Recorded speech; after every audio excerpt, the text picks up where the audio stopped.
Yo, what's going on, everybody? Welcome back. We got another video coming at y'all. This is going to be a different topic than I usually talk about. We're actually going to be getting into addiction. I know that some of my subscribers have had this issue in the past. I myself have definitely had this issue in the past, but I was able to completely turn my life around. I no longer view myself as an addict, and I'm going to teach you guys how to do that. Because there's a lot of issues, man, with this recovery community, especially the AA community, where they basically just brainwash you and try and convince you that you're a helpless addict and you're never going to be able to change. Man, I'm here to tell you that's nonsense. But hey, before I get into this, I just want to thank you guys for all the likes, the subs, and the comments. I really appreciate every single one of you guys. It really means a lot to me. So hey, let's get into this, all right? So basically, we're going to be breaking down a thought pattern, basically a strategy that you can implement in your life to change your belief systems, right? Change what you believe about yourself and really about anything. But the most important way to use this, in my opinion, is to change the way that you see yourself. So you can literally become someone else, right? You become someone new. You become the person that you want to be. Now, forgive my drawings. I'm not a good artist, right? It's just right off the bat, terrible art, drawings and art up here. But so don't mind that.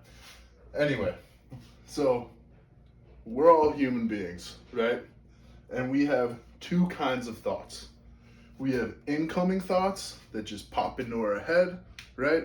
And then we have outgoing thoughts, which are ones that we like muster up and create ourselves. We think of something on our own. These are obviously going to be more rare. A lot of people go through life without having any genuine outgoing thoughts, and they only have incoming thoughts, just because honestly we're being bombarded constantly with other people's thoughts and ideas. And you have to keep this in mind. When it's an incoming thought, it's not actually your own because it came from somewhere else. So you have to be aware of these. But anyway, after a thought comes in, it elicits an emotion, right? We got a little happy, sad face. Now, when a thought comes into your mind, it makes you feel a certain way, right? Now we're going to use the example of drug addiction, right? In drugs, somebody gets the thought that comes into their mind that they want to use, right? They want to get high. That makes them feel a certain way. It makes them like feel an emotion, either excitement or, if you train yourself like I do, it's disgust. But for most people that are stuck in this addiction cycle, that have the incoming thought they want to use, right? And that elicits an emotion of excitement and like lust, right? Now that we have this emotion, it's going to turn into a belief, right? So a thought comes in, it makes you feel a certain way, and now you believe the thought, right? Does this make sense to everybody? Now I have a little Bible up here for belief. I was trying to think of something to draw for belief. That's what I got, is the Bible. Anyway, so emotion creates belief. Now, this is where it gets a little tricky, but it's really not that complicated. It's just a complicated sounding word. Anyway, once a belief is formed, there's actually a part of your brain called the RAS, or reticular activating system. It's on the base of your brainstem, and it basically just seeks out motivation, and it looks for essentially confirmations of your beliefs, right?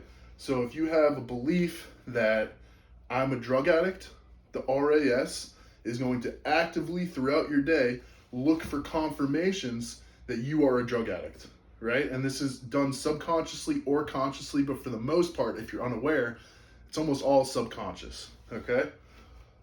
So now that we're looking for things to prove our belief, like I'm a drug addict, I need these drugs, right? We're looking for it.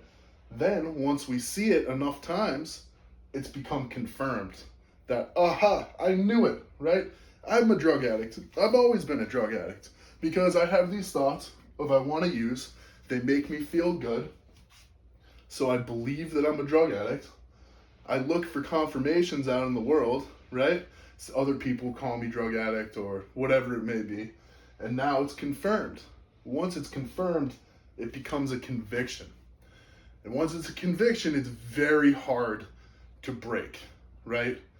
Very hard. Because at this point, our brain has literally convinced itself that this belief, this thought, is true, right? So let's think about this for a second.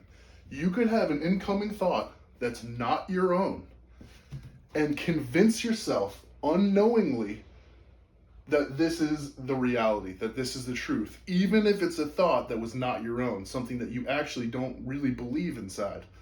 You can convince yourself of anything. Now, here's how to take this and use it as a positive.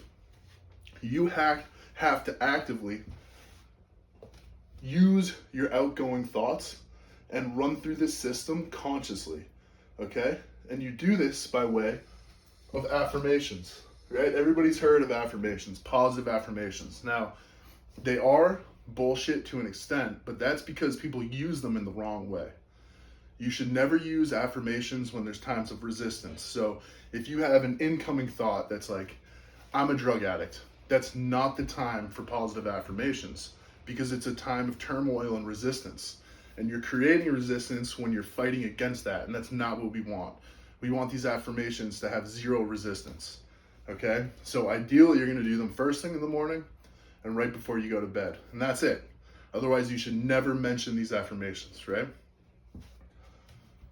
So, for example, myself, I've convinced myself I'm no longer a drug addict, right? I do not identify as a drug addict. I don't use hard drugs every day. I was an IV drug user, right, for years and years. There's no way in a million years I would ever do that now. Like, no way. I literally wouldn't. And it's because I've literally convinced myself that I am not a drug addict. I don't see myself that way. I used to, but I no longer do. And I did this, right, through affirmations. I had outgoing thoughts, right? I am not a drug addict. Emotion makes me feel strong, right? Becomes a belief. I start actively looking for confirmations that I'm not a drug addict in real life. Like, oh, I said no today, right? That's a confirmation. I knew it. I knew that I wasn't a drug addict, my incoming thought. I said no, right? Confirmation. You do that enough times, it's going to become a conviction. And you can literally be anyone. There is no addiction that is forever, right? You can absolutely quit anything that you want to. You can change who you are. Your mind is an incredibly powerful thing. We just have to learn how to use it. So hey, if you made it this far, I appreciate you.